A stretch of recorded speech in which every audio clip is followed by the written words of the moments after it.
पश्चिम बंगाल की फलता विधानसभा सीट पर हुए पुनर्मतदान के नतीजों ने राज्य की सियासत में बड़ा उलटफेर कर दिया है।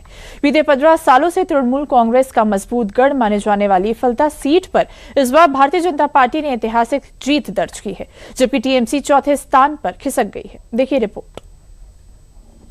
बीते 15 सालों से तृणमूल कांग्रेस का मजबूत गढ़ माने जाने वाली पश्चिम बंगाल की फाल्ता विधानसभा सीट पर रविवार को बड़ा सियासी उलटफेर देखने को मिला।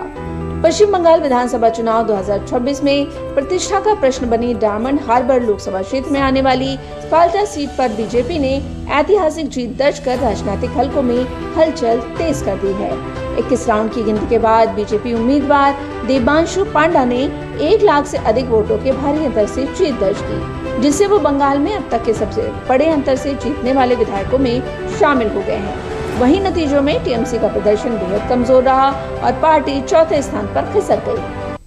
आप साधारण मानुष का राज, वहाँ पर कॉमन पीपल का राज चलेगा, जहाँ पर कोई अशांति नहीं होगा, सब नॉर्मल चलेगा, जो एज यूजुअल जो चलता है ऐसे ही चलेगा।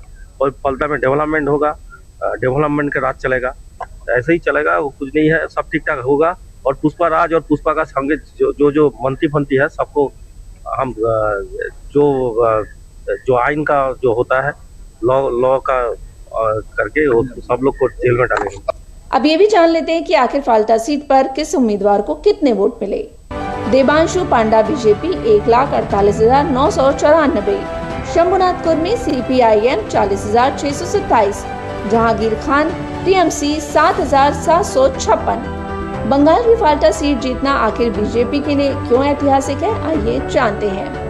फाल्ता विधानसभा सीट पहले सीपीआईएम का गढ़ बन जाती थी, लेकिन 15 साल से तृणमूल कांग्रेस का मजबूत क्षेत्र बनी हुई है। टीएमसी ने पहली बार साल 2001 में ये सीट जीती थी। 2006 में सीपीआईएम ने वापसी की, लेकिन 2011 के बाद से टीएमसी लगातार यहाँ जीत दर्ज कर रही है। खास बात यह है कि बीजेपी अब तक इस सीट पर कभी जीत नहीं सकी थी।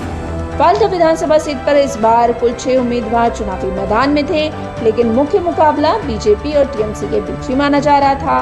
हालांकि मतदान से ठीक पहले सियासी घटनाक्रम ने पूरी तस्वीर बदल दी, जब 18 मई को टीएमसी उम्मीदवार जहांगीर खान ने अचानक चुनाव लड़ने से इनकार कर दिया। प्रचार के अंतिम चरण में खुद को पुष्पा के तौर पर पेश करने वाले जहांगीर खान का चुनावी दौर से हटना इस सीट के समीकरणों पर सीधा असर डाल गया। वहीं बीजेपी की इस बम्पर जीत के बाद पार्टी कार्यकर्ताओं में जश्न का माहौल है।